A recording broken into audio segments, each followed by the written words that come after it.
Wildfire with the Laguna Foundation and Jerry Dodrill. We appreciate you being here with us this evening. Please feel free to say hello in the chat box and let us know where you're tuning in from today. I'm going to go ahead and get started with my spiel. And I would love, as I'm talking, to hear where you're all coming from and say hi, so we can interact as much as possible in this funny Zoom format. So once again, hello. Welcome to Photographing Wildfire with Jerry Dodrill and the Laguna Foundation. My name is Allison Titus, and I am the Community Education Manager here at the Laguna Foundation.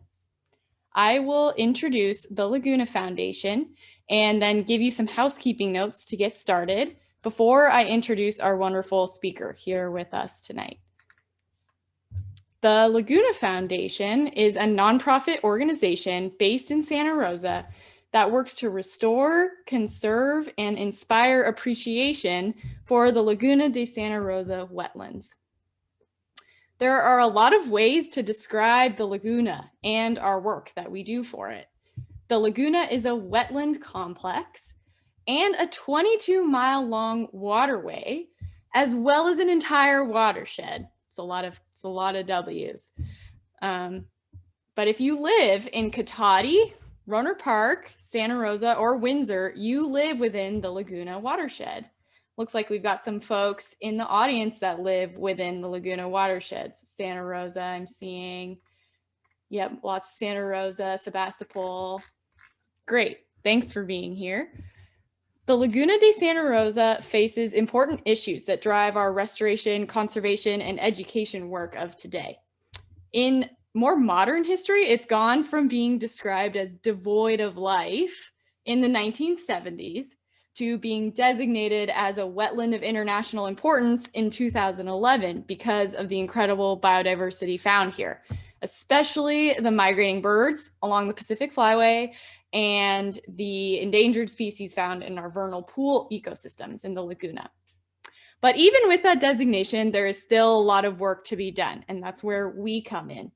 The Laguna today has poor water quality, high amounts of introduced species that threaten the biodiversity that make it special, impacts from wildfires on the outskirts of the watershed, and many people do not know why the Laguna is so important, or even where it is, even though it sustains over 250,000 people in Sonoma County, in addition to the plants and animals. We are the only organization dedicated specifically to conserving this watershed and working to restore wetland habitat, manage introduced species, improve the water quality through tracking sediment and restoring creek banks, and educating and inspiring future generations so that the Laguna is a place for all to enjoy and protect for years to come. And more pertinent to this particular topic tonight, we also work to manage fire-adapted landscapes in the Laguna watershed through collaboration with Fire Forward through Audubon Canyon Ranch and the Good Fire Alliance. And we also manage those landscapes through fuels reduction and seed collection restoration projects as well. So that's a little bit about us and what we do. Now for some housekeeping notes. Even though all of you have probably spent more time on Zoom than you ever thought you would in your life, I still have some tips for you just in case you're joining us on Zoom for the first time, joining this webinar. Number one, please add your questions and say hi in the chat box if you haven't already. And to find that chat box, you can hover your mouse over the bottom of the Zoom screen, that black view, this box, and then the option to select the chat box should pop up. You can click on that icon and say hi. And then you'll notice where it says type message here in the chat box, there's a little gray drop down above that. And you can address your chat to all the panelists, which would be me, myself and Jerry, or all the panelists and attendees, and that way everyone can see your comment. I will be monitoring the chat, and I may field some questions to Jerry as we go along, but we have a lot of incredible photos and stories to show and tell tonight, so we may get to more questions at the end if we have time. And speaking of incredible photos, Jerry and I will have our videos on at the beginning and end of the program, and if we take questions kind of throughout, but while Jerry is showing his slides, both of us will have our video off. So please feel free to sit back, expand your view to full screen, and enjoy the show. I think that's all for my housekeeping notes. So the last thing I have to do before I hand it off to Jerry is to introduce him. And we are so lucky and so honored to have him here tonight to give this very special presentation. I reached out to Jerry to plan this webinar after seeing the shift in his work this fall toward documenting the wildfires in Sonoma County and beyond. He graciously agreed to share his stories and his work with photographing wildfire, even though it's different from his usual slate of outdoor photography. I also learned through this exchange that we both have family connections to wildfire, in addition to a personal interest.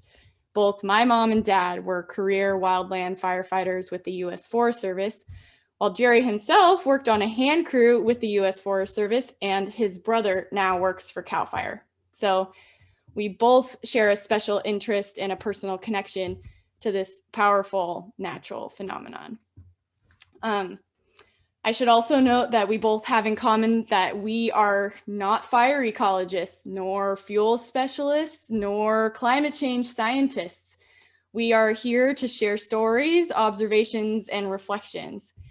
And these stories and observations have their own importance during this time. We as a community and a county and a world are experiencing new unprecedented weather patterns due to human-induced climate change. The stories we tell and the observations we make, the photos we take, the anecdotes, the firsthand experiences that we have in this county, these are a different type of data that are no less powerful than the climate change models or the maps of melting ice caps. This is how we as a community can talk about change and come together to make a difference. And while climate change is not the whole story of why wildfires have intensified in the American West, it is certainly an important part that connects to our work here at the Laguna Foundation. So I wanted to mention that. And finally, Jerry's work as a photographer plays an important role in telling the story of wild landscapes in Sonoma County. And he accomplishes this through focusing on a variety of subjects. He studied fine art at Pacific Union College and assisted legendary California photographer Galen Rowell before launching his own career in 2000.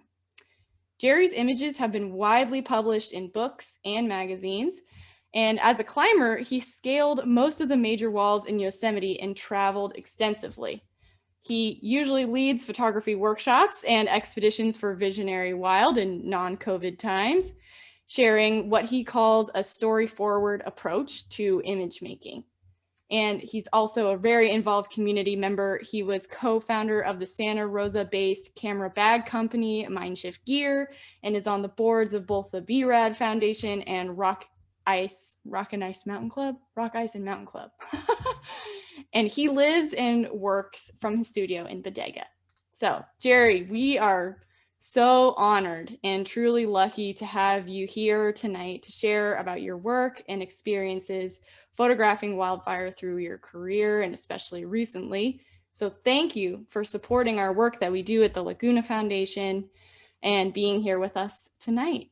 I will hand it off to you to get started. All right, thanks, Allison.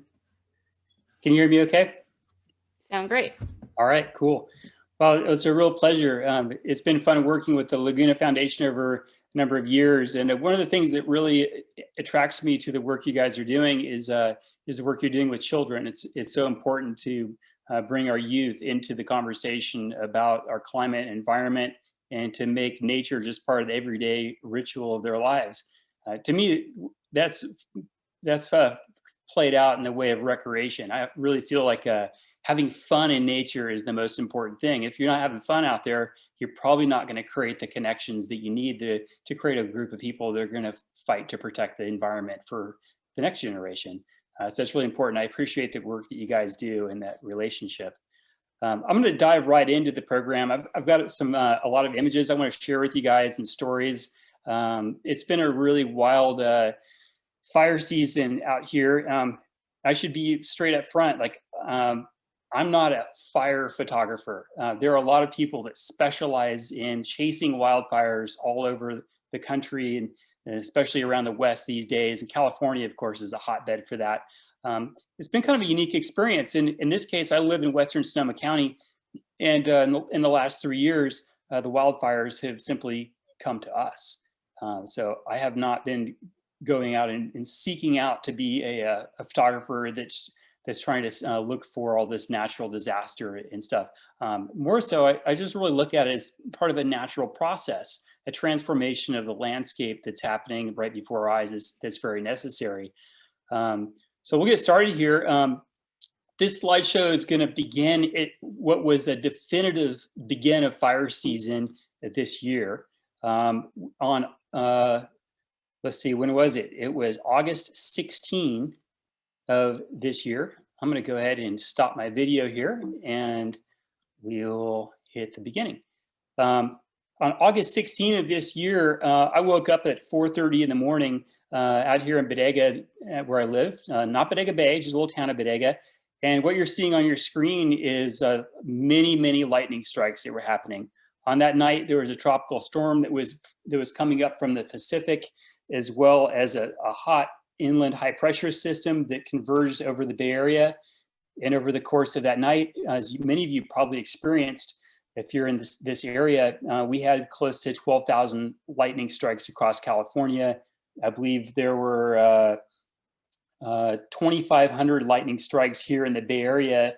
And over the next 24 hours, we basically had like 650 fires start across the state, and 25 of those became very large.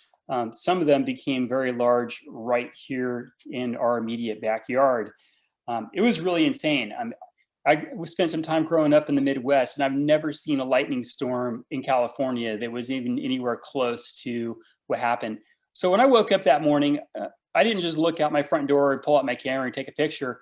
I thought, where should I go to best capture this? Like, this is historic. I've never seen anything like this. And being that California is as dry as it's been, we really didn't have a winter last year, I was pretty dead sure that this was going to be a major fire event that was transforming right before our eyes.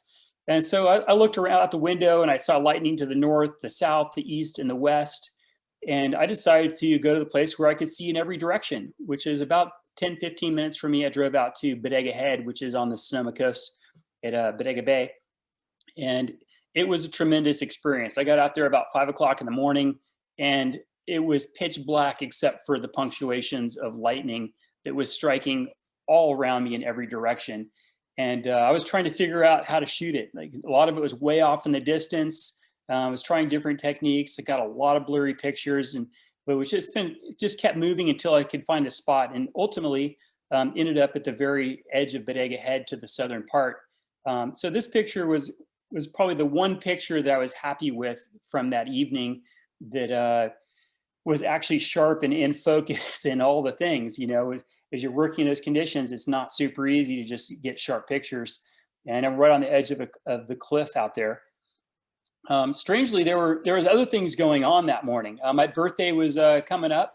So the morning of the 16th was a Sunday morning, and I had been in communication with a bunch of friends who happened to have canoes and kayaks, and we thought, hey, what better pandemic-related thing could we do for a birthday gathering, but all get in our own canoes and do a socially distanced birthday paddle out through the Estero Americano. It's about 6 miles from Valley Ford out to the beach just south of Bodega Bay.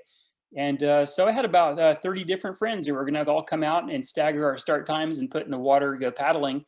And I found myself on Bodega Head looking into the mouth of a lightning storm, realizing that the lightning storm was going directly through the Estero, where in an hour I was supposed to meet everybody.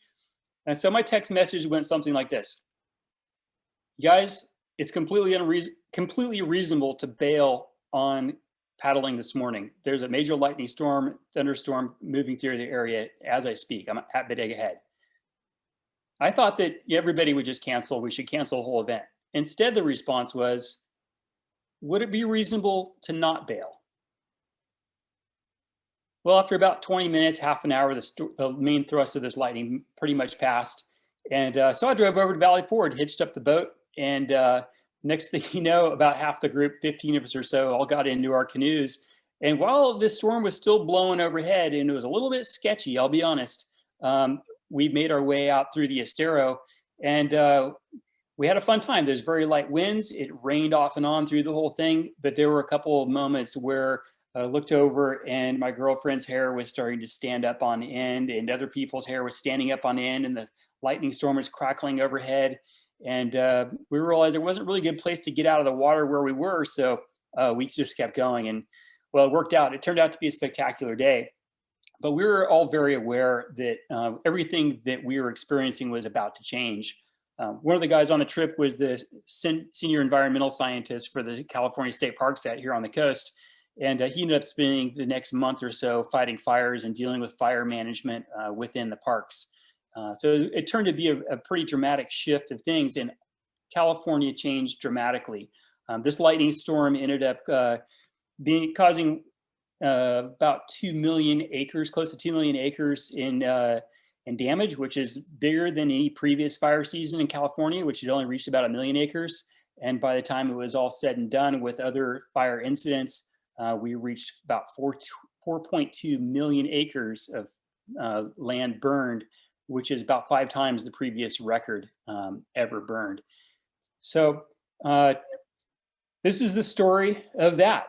2 days after that lightning storm, Sonoma County was on fire. This was a picture that I went out on the 18th of August, is along the Sonoma coast. And, I photograph out here a lot. This is my backyard. And I've spent years in seeking out unique lighting conditions. I've photographed some of these scenes under full, lunar eclipse conditions, full moons rising, setting, sunsets, fog, every kind of weird conditions, thunderstorms happening,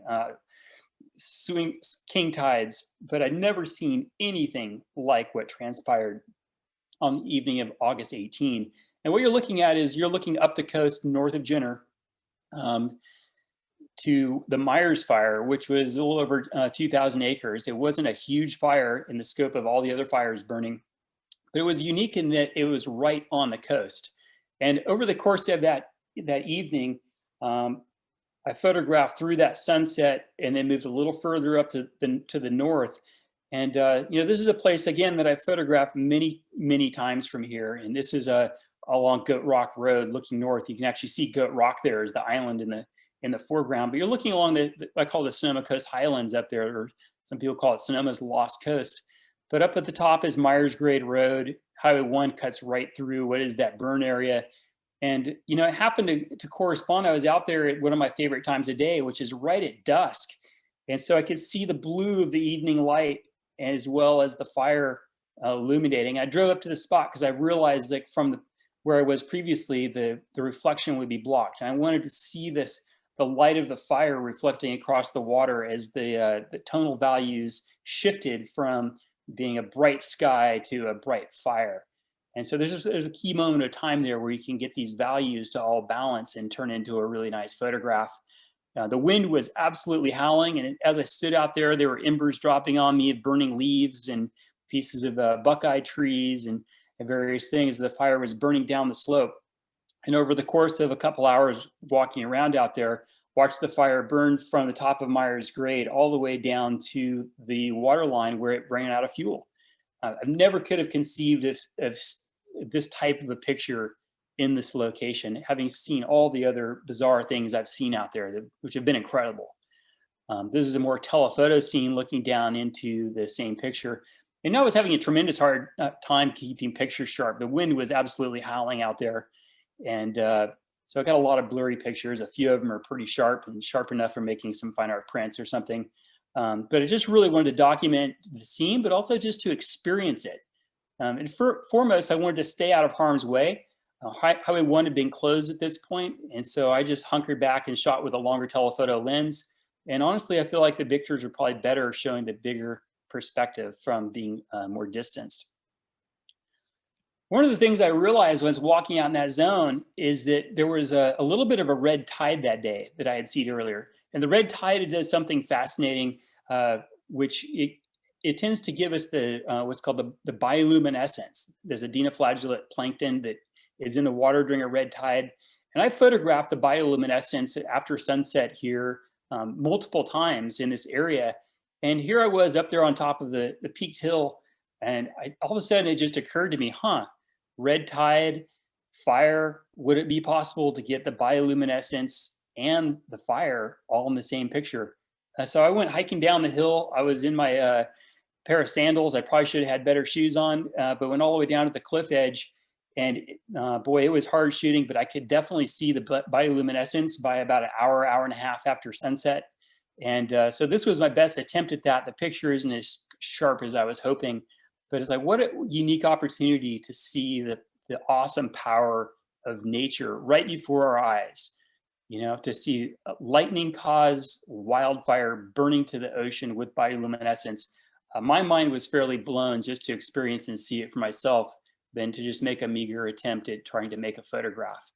So that's probably one that I like this picture. I won't be able to make a big print, but it certainly is a moment that I will forever cherish. Over the next few days, our world here in Sonoma County completely changed. From where I live in Bodega, I could see 5 different wildfires burning on the horizon. This is, of course, the St. Teresa's Church is iconic. But this fire was looking to the north of where the Wallbridge fire was burning, north of Guerneville. So I don't know, what is that, 20 miles or so, 20 miles to the north. But it looked like it was just about to burn over the back ridge. It was absolutely exploding. And this happened every day, especially in the afternoon. These big heads pick up on the fires and just absolutely rage. I drove further to the north. The Wallbridge fire was ultimately, I think, burned together with the Skaggs fire. There's another fire that started up by Lake Sonoma, and the wind was blowing it southward. And one thing I've learned watching fires is that if you're in that thick smoke, if you're downwind of the fire, you're really not going to get that great of photos. You really want to get out into the clear air on the upwind side of the fire. And so one thing I like to do is use the Alert Wildfire webcams, and I can look at that and get a virtual look out the window of where the air is good and where the air is not. I think it's alertwildfire.org is the website for that. And that's a great resource that now I use all the time for trying to just look where fog is around the county and trying to figure out where I want to be when to try to create images. In this case, the Skaggs Wallbridge fire the wind was blowing to the south, and I was able to get up on Geysers Road and look back across and just saw some spectacular scenes. We'll see a little bit more of that later. The season just kept going. Once all those lightning fires went out, the LNU concept complex fire, which turned out to be one of the larger fires in the area, it burned all the way over into Solano, Lake County, Yolo County.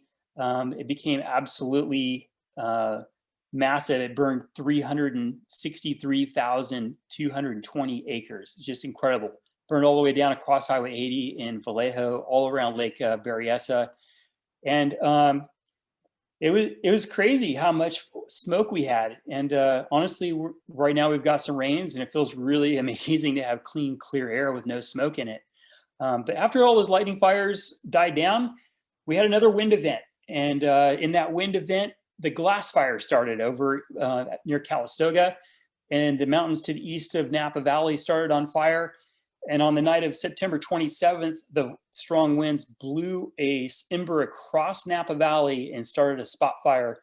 And the glass fire continued westward, burned all the way across the Mayacamas Mountains, and is a repeat of what happened in 2017 with our Tubbs fire, 2019 with the Kincaid fire.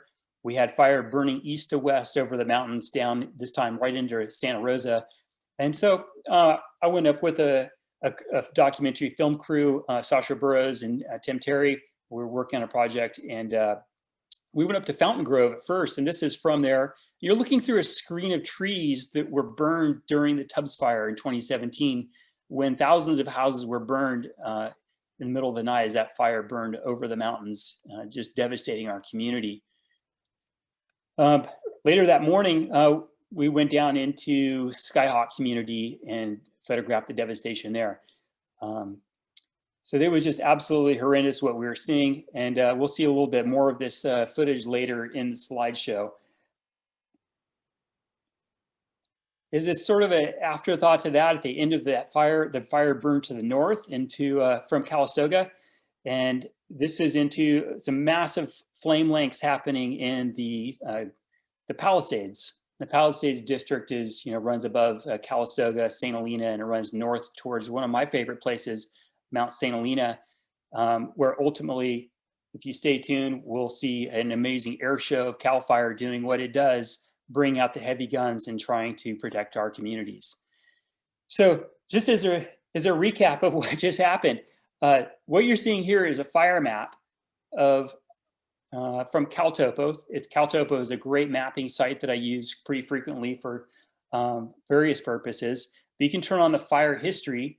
And what you're seeing here in red are fires that burned prior to this fire season. There's also some yellow in there from 2004 and earlier fires.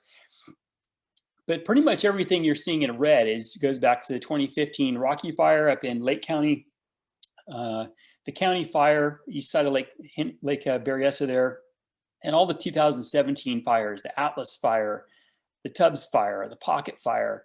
There were so many fires that happened in 2017 and then 2019. But what strikes me is how each of these lines represent puzzle pieces. These are pieces of our landscape, of our wild land that has burned, that has historically burned and will burn again. And what's astounding to me is that when you look at the next map, the yellow you see in this overlay is entirely fires that burned in this fire season in 2020. Like I say, we burned 4.2 million acres in California this fire season. That's 5 times how much land we've ever burned before. And part of that is just the vegetation, the fuel. It's built up from many years of fire suppression. There's a lot of reasons. It's a little too much to go into at the moment. But this is a serious thing. And fire is here. It always has been. It always will be. And how we manage it is going to be very important as we move into the future. Living out here in Sonoma County isn't all doom and gloom. There's a reason that we live here. It's one of the most beautiful places that I can think of on the planet. And I've traveled a lot of beautiful places in the planet, especially around the American West. But when it's not on fire, which we have a fire season every year and it's dry, this place is absolutely spectacular. The fog rolls in from the coast and we have the highlands that stick up above. And it's absolutely a playground. I always say that if this was a national park, it would probably be the best national park in the country. However, that would probably ruin it as well. But this is up Fort Ross Road, looking south, and the distant hills in the background were all burned up as the northern edge of the fire line in the recent Meyers Fire. And so that's all gone through a massive transformation. I was just up here the other day, and what was a nice grassland is now a big bulldozer line. They were worried about losing this road. There's a road that runs along here. And so there's a dozer line across the ridge, and I hope that all recovers nicely and doesn't leave a big scar. But in spring, the green grass is a nice time to be hiking around. But, as I'm looking at these landscapes, I'm looking at them all from the perspective of fuel. And I'm looking at them from fire and wondering when it last burned and when it will burn again. Because for a lot of these areas, we have no known fire history. And that's just means that it burned so long ago that we don't remember when it was last. But as you hike around these woods and you look at the old tree stumps of ancient redwood forests, you can see very evident scars of previous fires that just predate our knowledge. This is in the Armstrong Redwoods State Park before the fires. The fire did burn through Armstrong Redwoods and luckily it burned nice and slow and mostly just burned out all the underbrush. It's a pretty healthy fire. I have not been in there. I'd like to go in there after the fires and check it out. But this is the land where I play. I've grown up here I've lived in Sonoma County since 1990. Lived a little here and there, but the trails and mountains of this area are where I play. It's where I go with my friends. This is my church. It's my playground.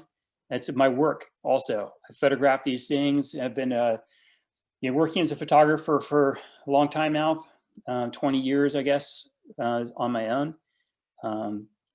But going out with my friends and photographing the lifestyle and the adventure and the sports is why I decided to become a photographer in the first place. So whether I'm not really much of a surfer, I'll be honest, but I love photographing it, and being up rock climbing and mountain biking and trail running with my friends, or paddling on the Estero. These are reasons why we choose to live in California, why we choose to live in Sonoma County. It really is spectacular. There's a view from up on Mount St. Helena, and off in the distance, looking 66 miles away, is Mount Diablo rising above the East Bay, above the fog in the wintertime. My fire history is kind of funny. I didn't, until Allison asked me to put this together and do this whole slideshow, I hadn't really thought too carefully about how in-depth my history is with fire. This is my brother and I have a stepbrother, David, and this is way back in 1993. We were in college. David's dad, my stepdad, is a firefighter, a career-long firefighter. He's supposedly retired from 50 years of fire service a couple years ago. However, he's still the assistant fire chief up above Sonora where he lives. Can't quite get the firefighter out of the fire. So it kind of runs in our family culture. I worked on for the Forest First for a few seasons. David has really made a career of fire while I went off and did photography. But Dave's become, he and I were super close friends. And he's such an inspiration to me. He became a registered nurse, a paramedic. He's got every certification you could probably ever dream of when it comes to rescue and training and certification. He teaches at the Cal Fire Academy as well. But he worked for a while in Texas on the airships out there for Starflight. And during that time, he ended up being assigned to an Texas Air National Guard ship, a Black Hawk helicopter, after Hurricane Katrina. And he was sitting on the skid and being lowered down on the long line, pulling people off the rooftops after the devastation that happened in New Orleans. You can see how gnarly that water is there. But he was just right in there with all the guys, like in the thick of it. And I remember he called me up and we had a conversation from New Orleans about photojournalism. And I was coaching him through. He had his camera and he had a front row seat to all the craziness that was happening. And he started sending memory cards out with a friend of his who was a journalist, and got those to his wife and was sending me the photos, and we got those to my stock agency. And David's photos of Hurricane Katrina were widely published and launched a little bit of a career for him in aviation photography. But aviation has been a big part of his life still to this day. So the day after that the lightning storm happened, August 16, Dave started a new job for Cal Fire. August 17, my birthday, and that was day one of the job for David as AirTac 230. He got this job and he spent all winter and spring training to get qualified. And his very first day on the job was August 17 this year. On that day, he jumped in the airplane, flew a double shift, as I understand it. And imagine first day on a job like this, he threw in 30 air tanker drops on his very first day on the job. So that's quite an initiation. Trial by fire, he jumped right in, and he spent all summer and into the fall flying around in the airplane, chasing fires and leading in air tankers to do airdrops and doing all the crazy things that these guys do. It's ridiculous. So this is one of his early photos. I think that was the Clark incident, it was called. I can't remember. So a couple weeks ago, I was able to go over to Grass Valley and visit the AirTac base and take another photo with Dave. 20 or whatever years later, almost 30 years later, 27 years later, this time in front of his airplane, AirTac 230. So if you see that plane in the sky, give him a big salute. It'd make me real happy if you see him up there. My own fire career was not nearly as long as Dave's. That was summer of 2003. We spent one fire season together working on his dad's Forest Service fire crew. His dad had a phenomenal fire career.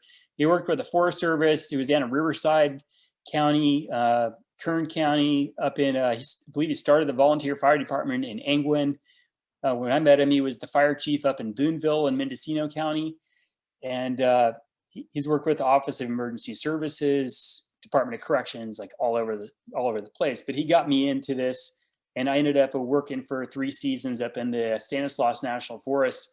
This is my buddy Jason, and the crew we were on was a 10-man production crew. We were forestry technicians, technically.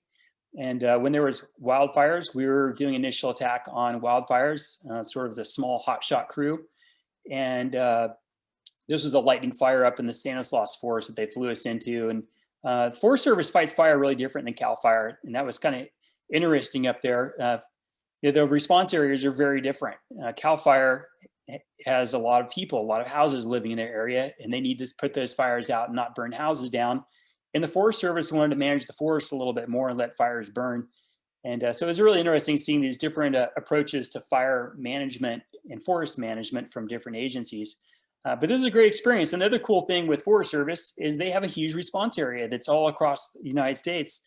And so we weren't just limited to California. Our crew was sent on fires to Utah, Idaho, Colorado, and all over California. And we saw some really cool stuff in terrain that we would have never seen before, and fire behavior that we probably would have never seen.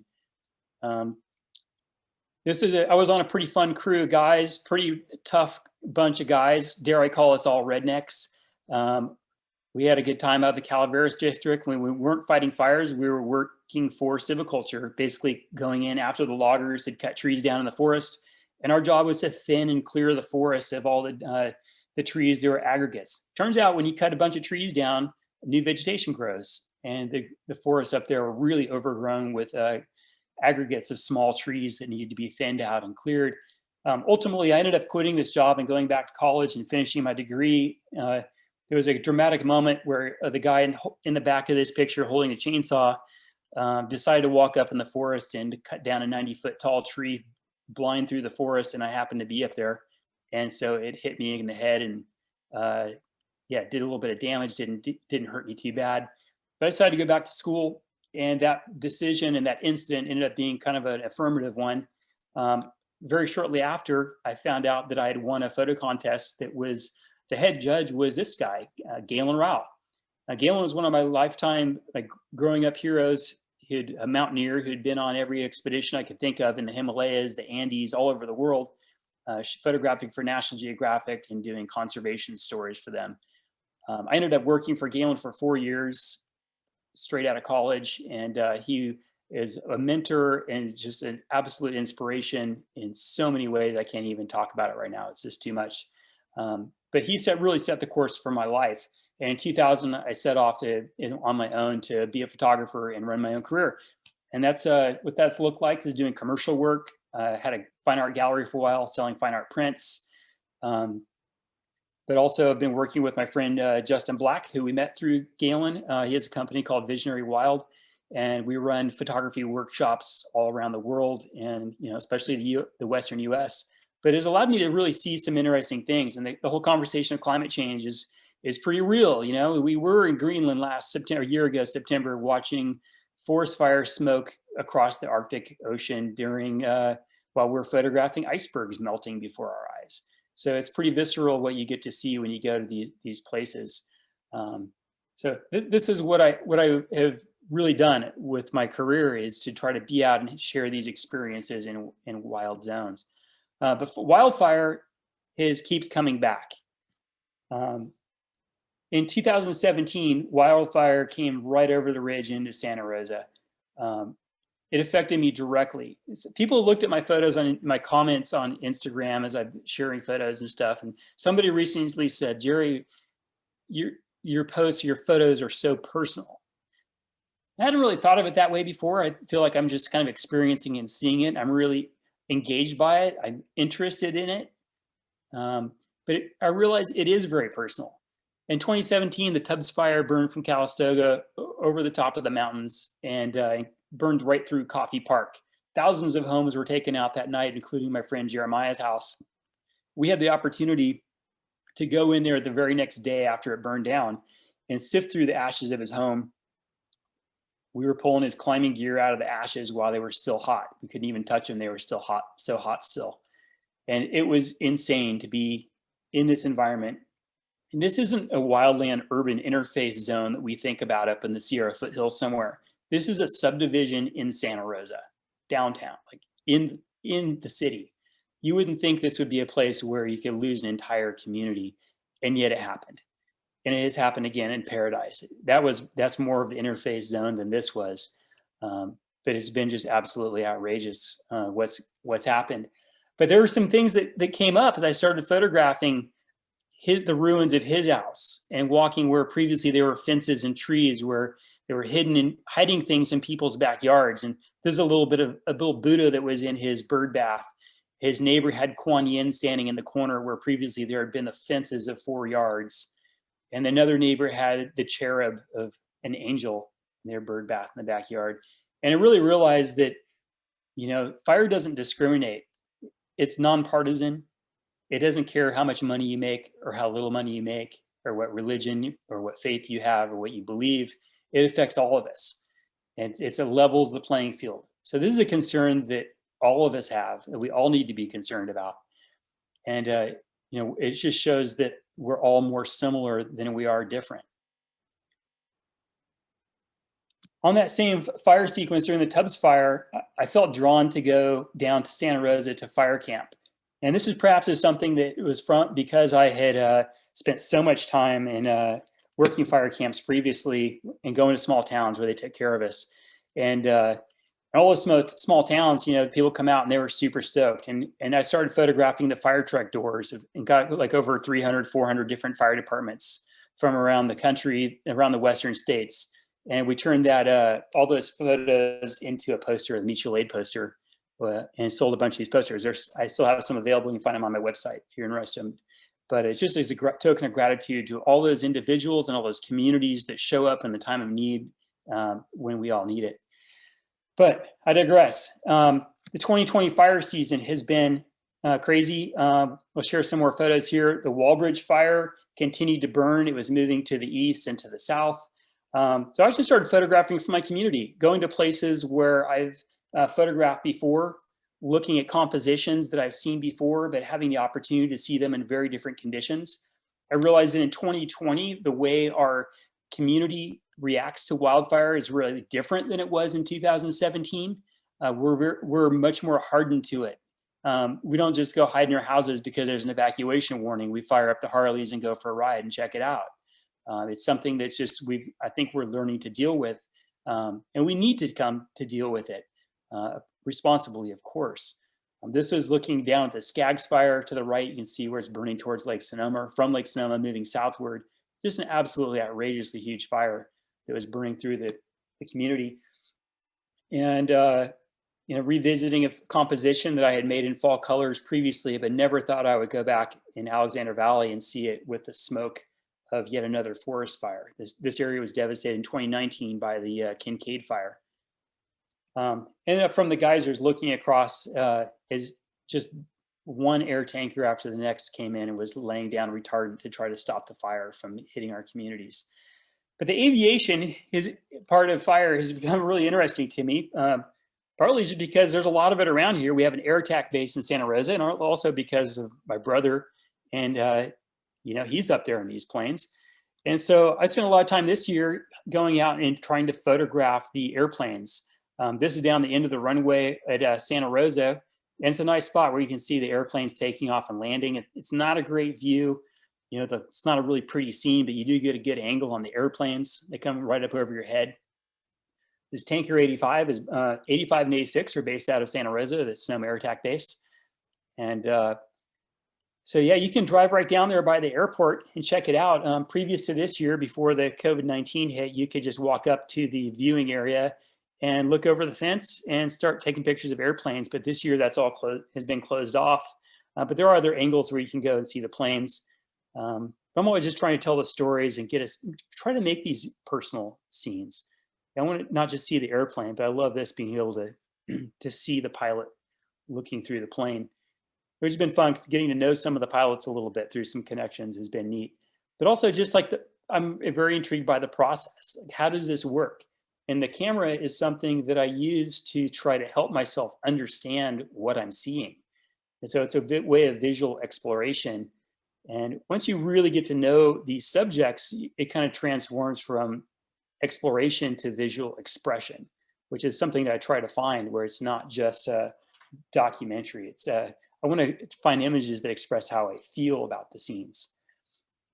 So there's other little side stories that happen that are funny. There's just, every time I go out there when there's planes flying, there's this guy chain smoking cigarettes on the hood of his truck. His name's Fred. Turns out he worked with my stepfather back in probably in the 90s when Fred worked in Cloverdale. But Fred's out there, he's retired now, and he just has a scorecard and he keeps track of how many planes are flying and how many drops they're doing and how many gallons of retardant. He's basically keeping score. So every time I drive out there, I say, hey, Fred, what's the score? And he said, and see, the first score he gives me is the Giants game. If the Giants game's on, he's got that radio going. And he's also got his scanner going. So he's got 2 radios.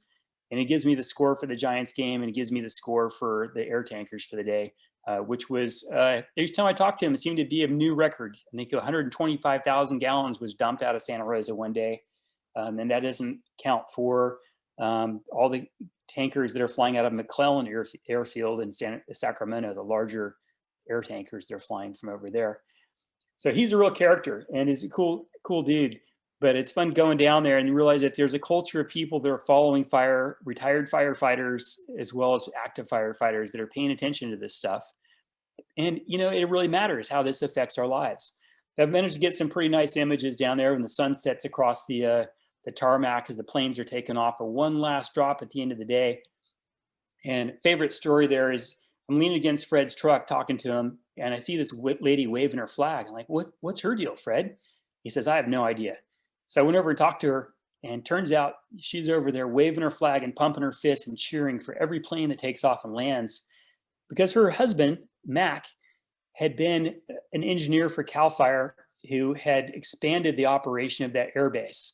He believed that one day there was going to be a mega fire that would come through, and they would need to be able to refuel and refill multiple planes at once. And he expanded it to be able to fill 6 airplanes at a time.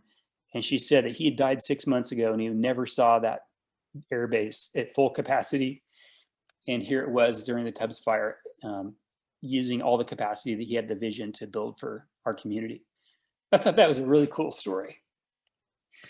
But yeah, so one of the things I would envision for making for the season was an image that really showed a sense of place of wildfires. And so it took a few trials and errors before I was able to find a place where I could get down the flight path from the runway and see one of our local air tankers, I think this is Tanker 86, taking off from the end of the airway, flying towards the Walbridge fire. And I just didn't think I'd probably ever in my lifetime again be able to see one of our tankers flying off and line up. The vineyards has an icon of our windmills that are so iconic here, with the tanker and the fire burning in the background. It's just a unique opportunity. And so I tried over a couple of days to get the lighting right and figure out where I needed to be, and finally put this together and got a whole sequence of images of the planes. I was pretty pleased with those shots. Ultimately, the LMU complex, like I say, it burned. The complex fires was all those series of fires from the lightnings. Those burned a total of 363,000 acres, which is really huge in historical perspective. By the last couple of years, is not that big. There have been much bigger fires in the last 5 years. But strangely, in the last 6 years, 5 of the largest fires ever on record have happened. That's not true. Let's see. In 2020, 5 of the 6 largest fires burned in California, just in this fire season. So it's really outrageous how, to put that all in that perspective. But sure enough, the lightning fires, we get those under control, and then another fire starts, and this was the glass fire. And from Bodega Bay, the smoke was atrocious. I wasn't planning to drive over there to photograph the wildfire. And then on the night of September 27th, sure enough, I start getting test messages, the Nixle alerts, evacuation orders for Santa Rosa. The glass fire has been picked up by a big wind event, and it's burning towards Santa Rosa again.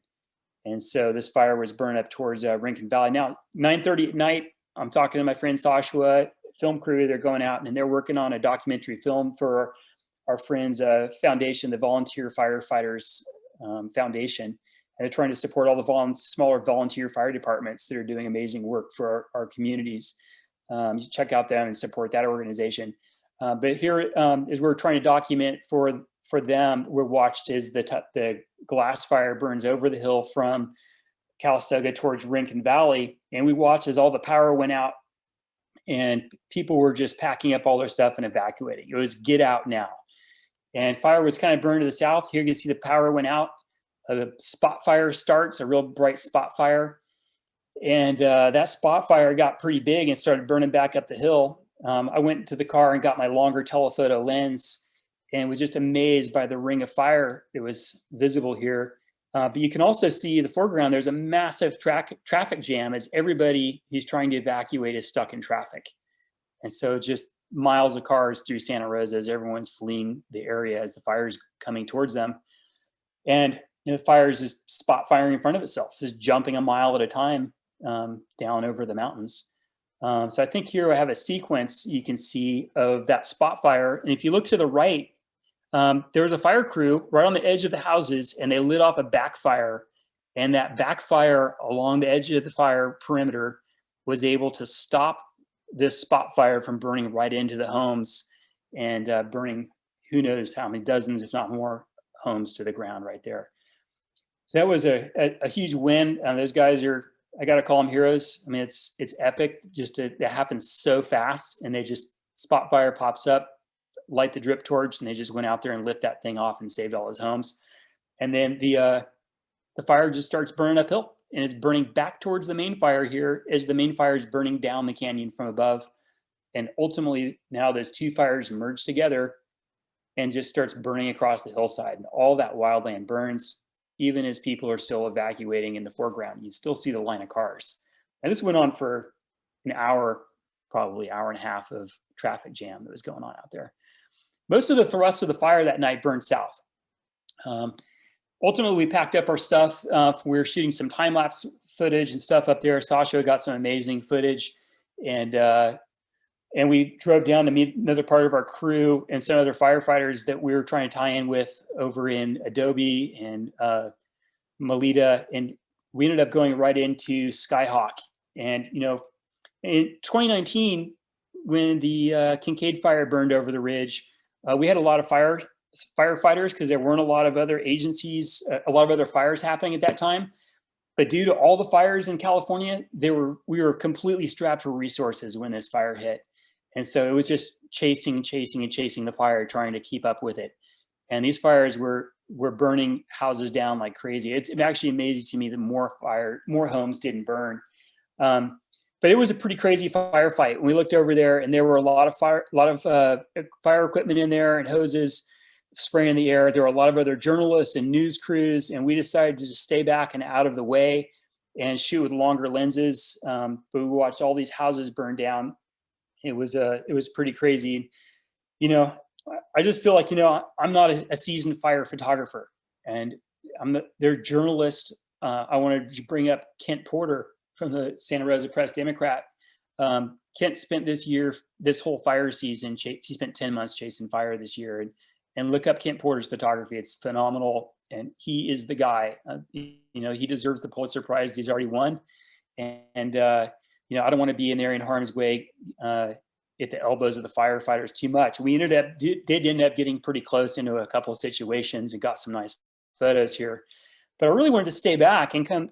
What was happening on the edge of the fire was it had just burned out of this wildland area. And being an environmentalist, like, I'm really interested in the story of telling the story of fire from nature's perspective versus from man's perspective. When I look at these fires, you know, of course, this is an absolute tragedy for everybody who lost their homes and their possessions in these fires. But when I'm thinking about wildfire and wildland fire, I don't look at that with a sense of a tragedy. I don't see it as devastating. I see that more in a natural sense as, you know, nature got a haircut and it's going to take a while to grow out and be pretty again. But for these homes, for our human possessions, it is absolutely devastating to have that loss. But I think we need to take a careful look in the mirror about our own culpability in that tragedy. This is the fire's ecosystems. I look at the fire as the apex predator in the wild environment. And we stumbled across this tree that was up there. This is above, I think, Mountain Hawk Road. And there a couple other photographers shot there, so some nice photos out there. But this tree, for some reason, it struck a chord in my soul, and I could not tear myself away from this tree. And literally, I could photograph the tree one direction, turn around and see houses burning the other direction. And it was a fascinating thing because just the sense of time and age of this beautiful specimen, and likely the tree's dead and it becomes a warehouse tree for all the animals that are stuffing acorns in there and stuff. But it still has, even in death, has an important role in the ecosystem. And here it is expelling all of its energy, because the energy released in the fire is exactly the same energy as if the tree had slowly decayed over a long period of time. The fire is simply a very rapid release of stored energy. So it's fascinating to see it from that perspective, that this was a natural cause. In this case, it wasn't a natural cause fire, but is burning naturally through the landscape. But the story I wanted to tell was one of this integration. And we had a funny opportunity where we were standing there photographing all this stuff, and a guy drives out of the gate and he says, "Hey, you guys are welcome to go through my gate and go up on the property." So that's my land up there. My house just burned down. I'm like, "Oh man, I'm sorry to hear that." Because yeah, we just rebuilt it. It burned down in 2017, the Tubbs fire too. So he just lost his house twice in 3 years. And he was just sort of like, whatever, I'm over it. And so we drove up onto his property and were able to spend some more time with this tree. But from this perspective, it really tells more of the story. And I was looking for images that are not just a picture of a tree burning or a picture of a house burning. I'm looking for images that tell stories. And that's part of my story forward approach to image making that I talk about is that if you start with the story that you want to tell, then you figure out the way that you can best tell it. And you can reverse engineer some of the situations to get yourself into positions where that might occur.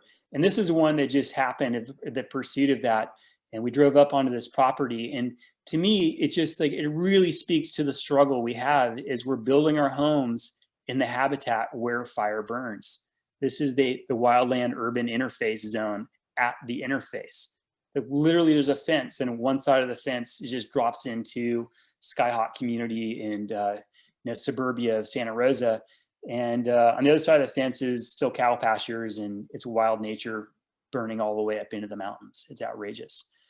So this is a picture that I was pretty pleased with, but we spent a bunch of time photographing this thing from different angles and watched it go through a transformation of shape and form as the wind would pick up and blow these sparks across the land. Sasha was shooting some video and time lapse, and Tim Terry as well. They got some really amazing footage of this that we'll probably see at some point in the future here. But of all the time I've spent photographing and seeking ridiculous forces of nature, I've just never seen any spectacle as wild as this.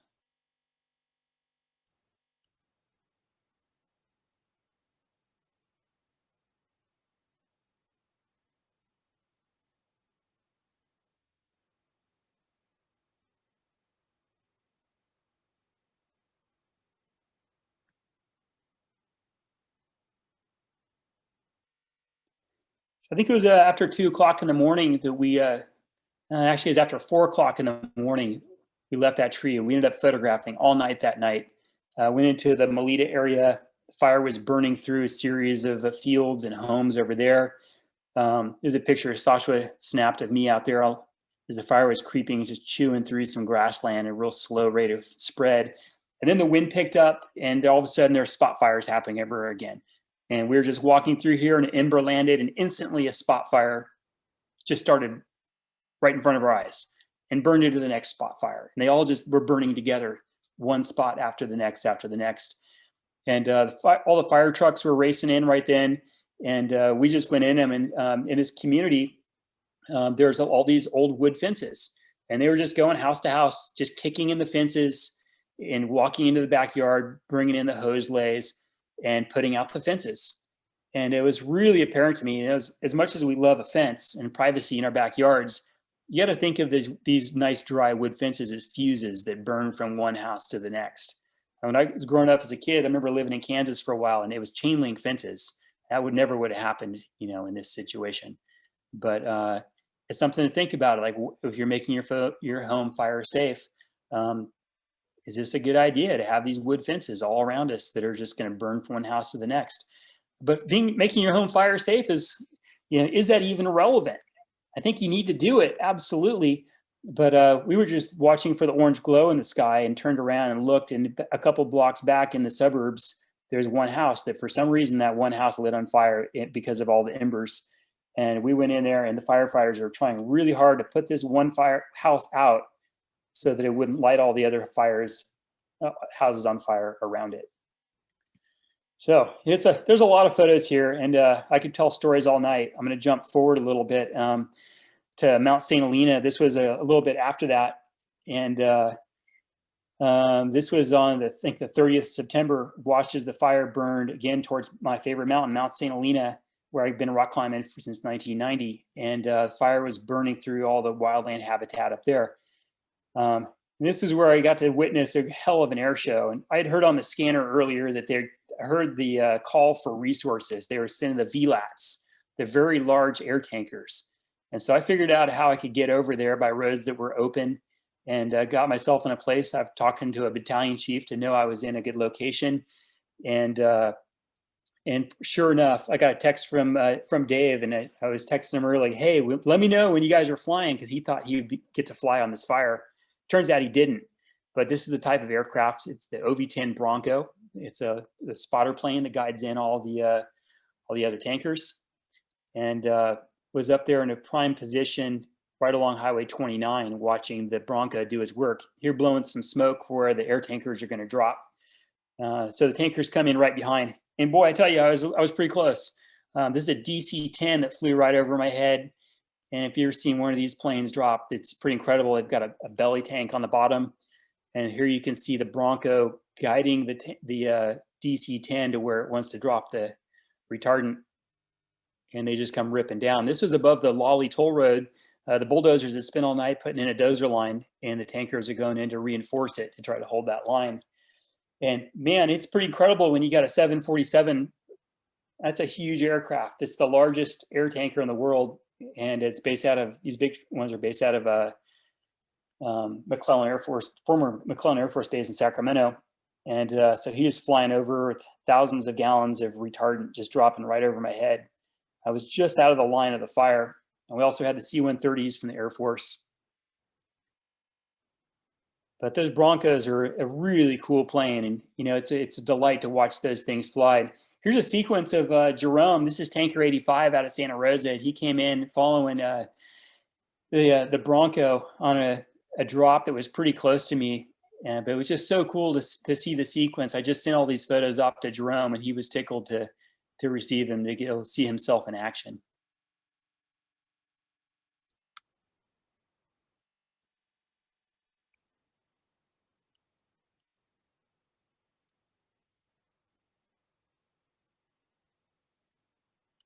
So that's the Tanker 86 came in right behind him and did a drop as well. And there's a whole sequence of photos of that as well, but we'll stop for this one of that. They fly right until dark and don't fly after dark. It's just too dangerous to fly in the nighttime. But as the evening wore on, I watched the fire blow up above Table Rock and the Palisades across from Mount St. Helena.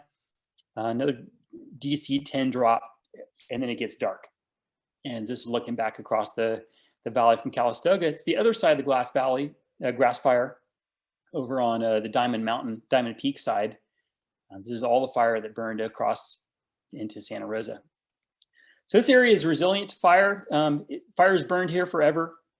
It will. This is up on Mount St. Helena after the Tubbs fire. And after that happened, I started documenting the recovery of the mountain. So these are 2017, probably October, November, after the Tubbs fire happened. And what's cool though is like seeing all these pine cones that pop.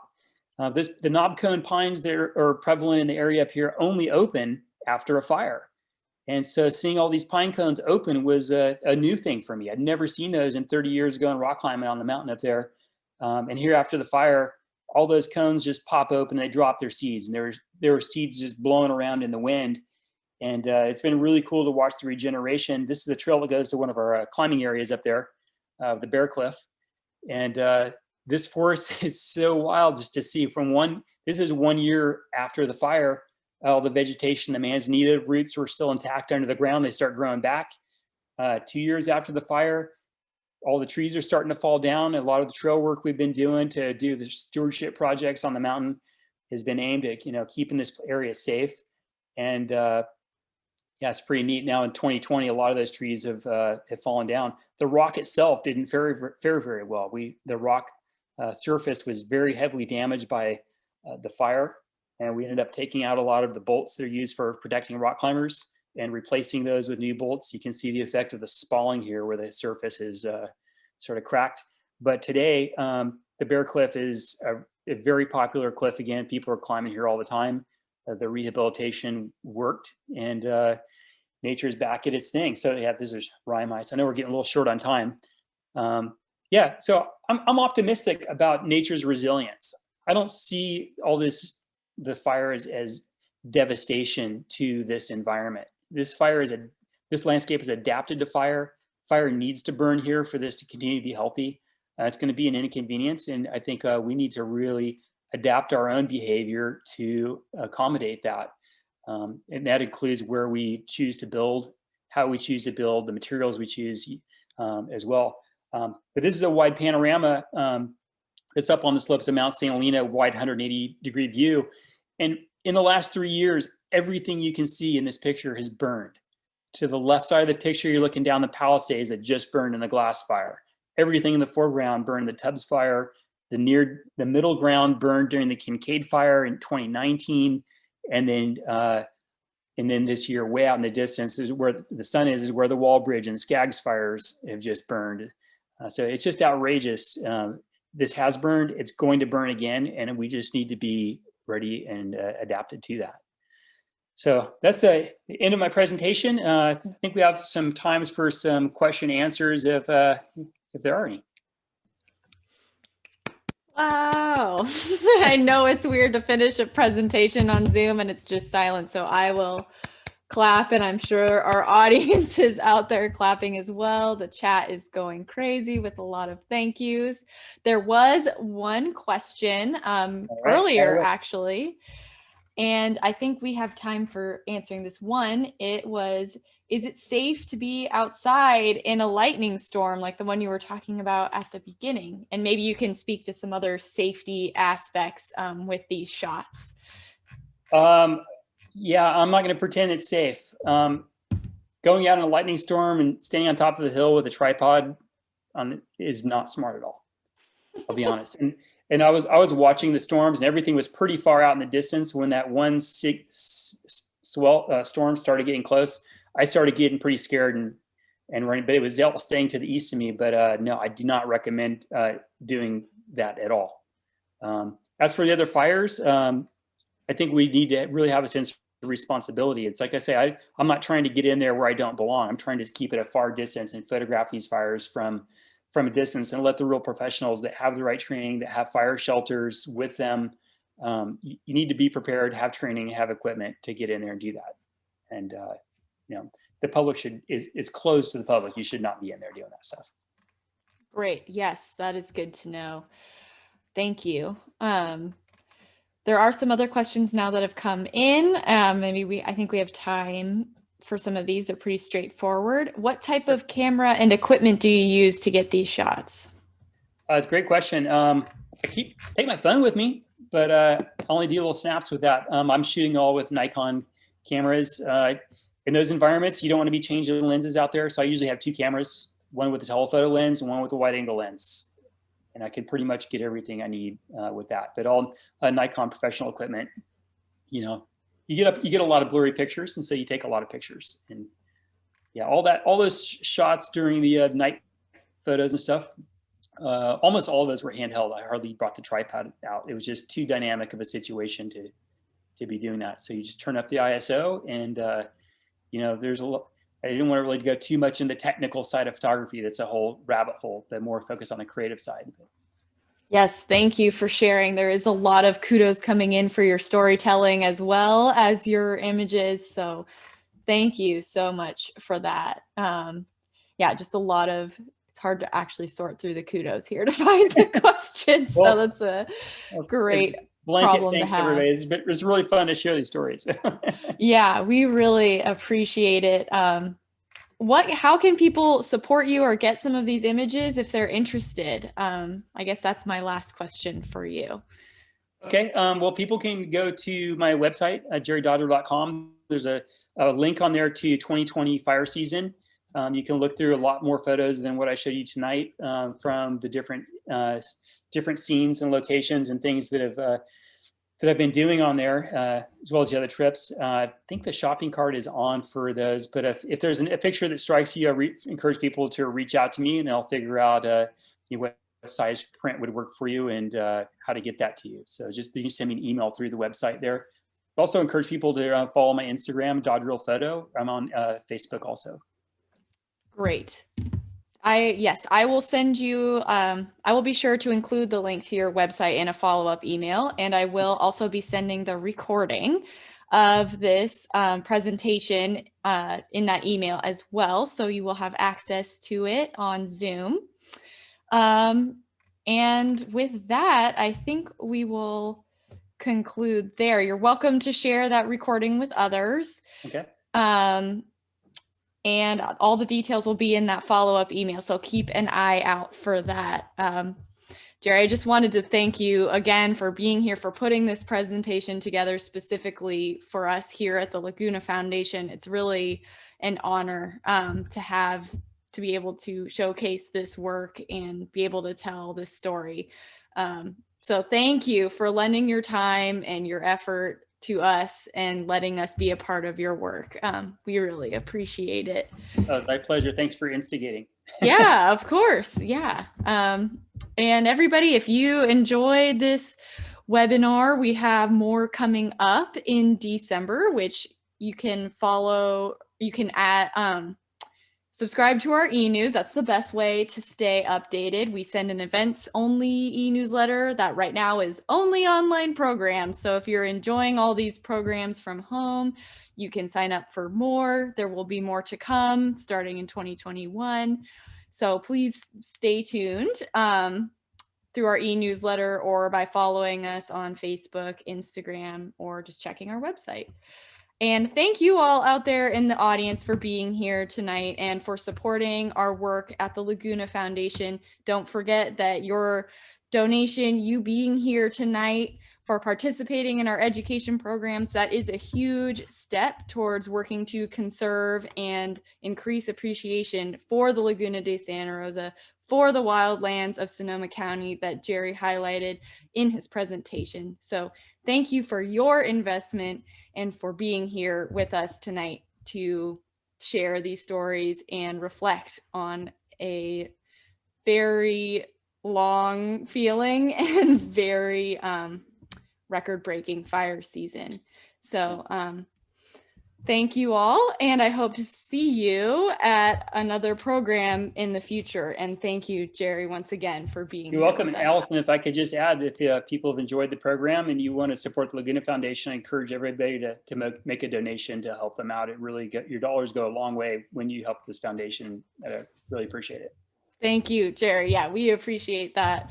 Your donations right now help us keep these programs free. It's really critical. So we certainly appreciate that now more than ever. So thanks, everybody, and have a good evening. I hope to see you in the future.